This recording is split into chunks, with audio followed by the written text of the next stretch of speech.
Top 5 transferências mais caras da história do futebol brasileiro, atualizada. E você vai ver que as primeiras colocações já estão beirando a insanidade, os valores que estão sendo pagos por esses jogadores. Então bora lá.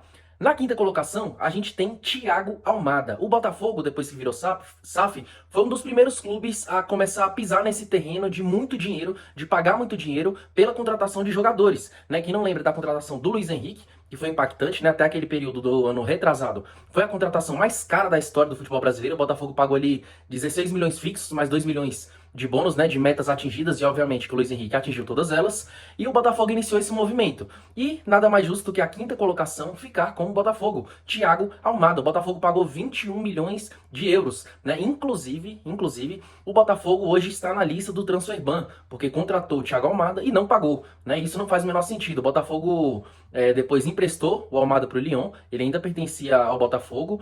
Depois o Lyon vendeu, o Botafogo vendeu para o Atlético de Madrid o Almada, vendeu 50% do passe por um valor muito grande. E mesmo assim o Botafogo não pagou o Atlanta United, né, que era o ex-time dele que joga na MLS. Na quarta colocação, a gente tem também do Botafogo Danilo. Danilo, que veio do Nottingham Forest, né? O Botafogo liberou Igor Jesus, liberou Cuiabano, liberou Jair, zagueiro, goleiro John.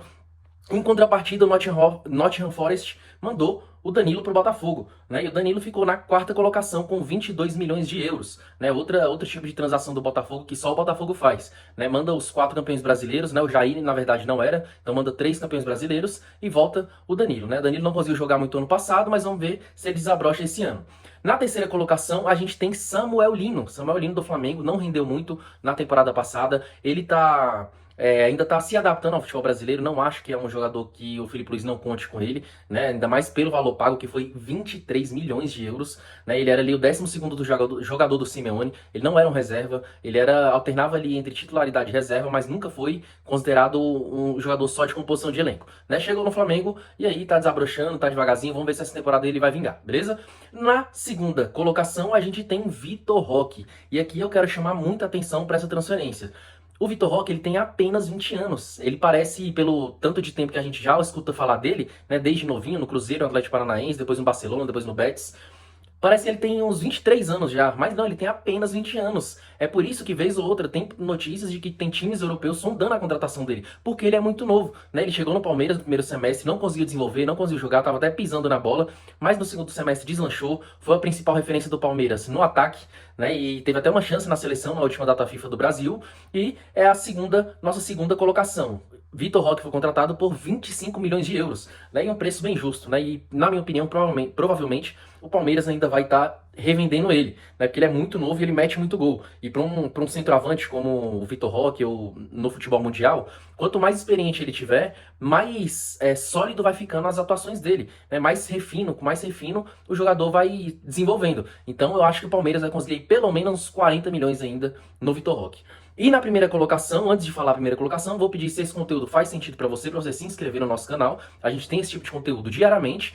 E eu tô pedindo esse apoio pro nosso canal tá crescendo agora, e diariamente a gente tem vídeos ou desse tipo, ou explicando alguma coisa que tá acontecendo no momento, enfim, bora lá. Na primeira colocação a gente tem o jogador Gerson. Gerson aí, ele já começa a pisar num terreno que não me agrada particularmente, mas o dono do Cruzeiro, ele não trabalha com aquela balança, né, de venda e de compra, né? Então ele compra bastante, mas vende muito pouco, né? Porque ele tá injetando dinheiro do próprio bolso. Vamos ver se o Fair Play vai agir, né, de alguma forma na situação do Cruzeiro.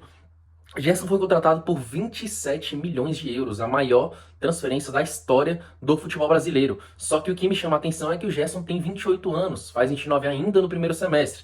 Então você está contratando um jogador por quase 30 milhões de euros, que não vai ter potencial de revenda, mas obviamente não faz o menor sentido, né? Não importa nada pro dono do Cruzeiro, né? Porque não está em busca de dinheiro, aparentemente não está buscando um negócio rentável, né? Tá indo mais pela paixão, pelo amor que ele tem pelo time, né? Ele sempre ajudou, mas agora ele assumiu oficialmente, né? Comprou o time do Ronaldo, assumiu oficialmente e está injetando essa bala toda no Cruzeiro, né? Assim, muito curiosa essa contratação, 28 anos. Eu acho que ele quer também passar um recado pro mercado ao não negociar o Caio Jorge e ao contratar o Gerson, né? Ele então mostra força de segurar o Caio Jorge e mostra mais força ainda de trazer o Gerson, que era o capitão do time do Flamengo, o atual campeão brasileiro da Libertadores, né? Então, recado muito bem passado de que vai disputar tudo que tiver pela frente ao longo desse ano.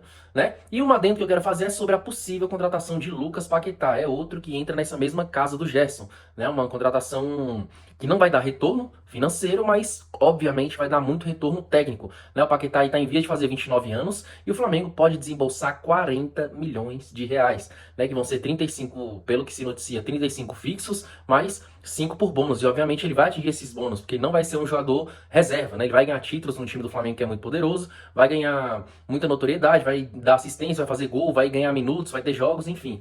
Com certeza essa transferência vai se consumar por no mínimo 40 milhões de euros, né? Que também, para mim, também beira um pouco a insanidade, porque o Paquetá, ele já tá na idade avançada, né? Já vai aí pro último ciclo dele de Copa do Mundo. Eu acho que ele ainda tem capacidade de jogar essa Copa, com certeza ele vai estar no elenco, e tem capacidade de jogar mais uma, né? Então, quero saber sua opinião, se você acha que faz sentido essas contratações pagar muito dinheiro por jogador que já tá beirando os 30 anos, ou se você segue a linha ali do Palmeiras, né? Do próprio Flamengo com o Samuel Lino, enfim. Dê sua opinião aí, interage. Valeu!